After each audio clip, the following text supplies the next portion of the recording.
안녕하십니까. 검찰 서관 출신 법무사 이승재입니다.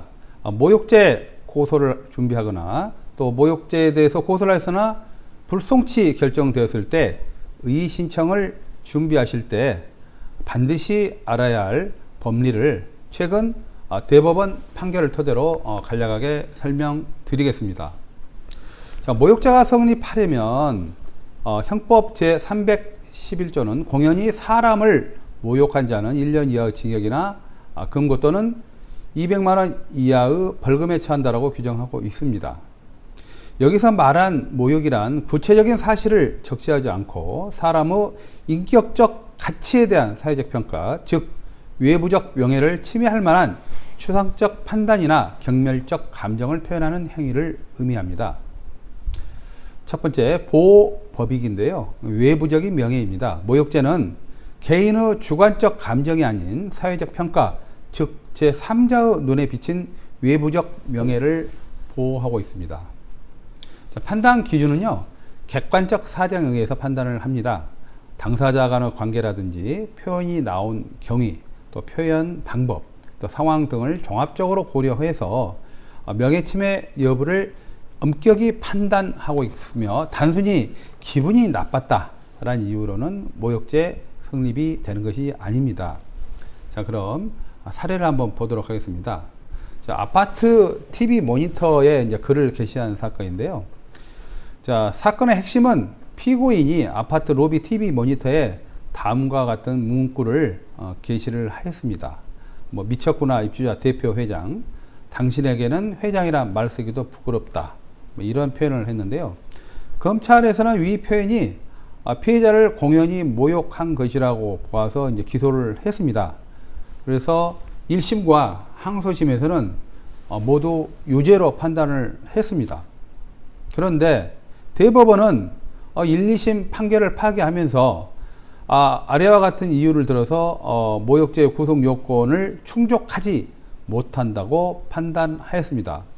그 이유는 다음과 같습니다. 첫 번째, 공소 사실의 일부 표현만 문제를 삼았습니다. 검찰이 문제 삼은 표현은 비교적 긴 글 중에 극히 일부이며 전체 맥락을 무시한 단편적인 판단은 부적절하다고 보았습니다.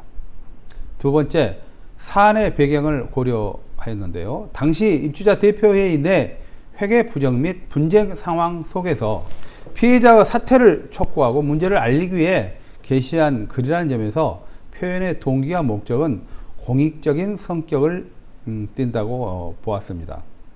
세 번째, 표현의 수준인데요.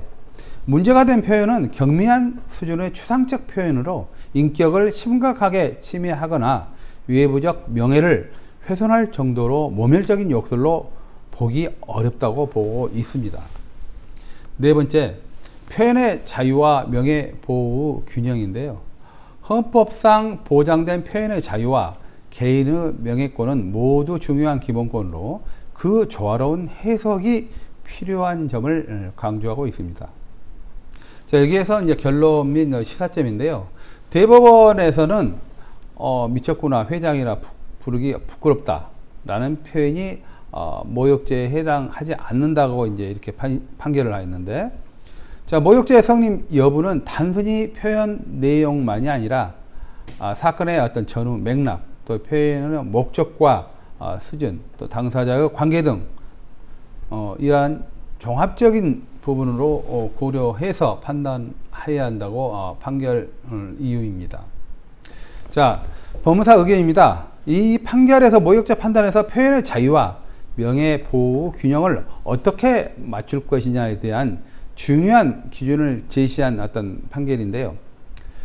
따라서 모욕죄에 대한 고소장이라든지 불송치 결정에 대한 이의신청서 작성 시에는 이 법리에 근거해서 사실관계를 토대로 구체적이고 명확하게 서면을 작성하여야 수사기관 또 법원에서 좋은 결과를 얻을 수 있을 것입니다. 이상 검찰 서관 출신 법무사 이승재입니다. 감사합니다.